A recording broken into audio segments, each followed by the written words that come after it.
That was Sunday 28th of April 2024. Kind on a Munich airport, boarding to Barcelona.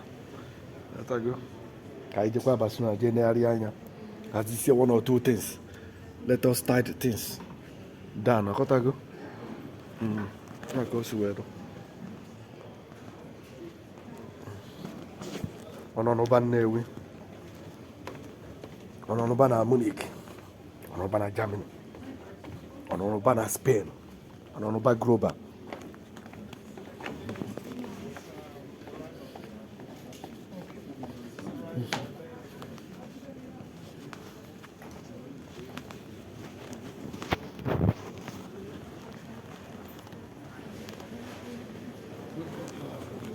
April 28th, Sunday.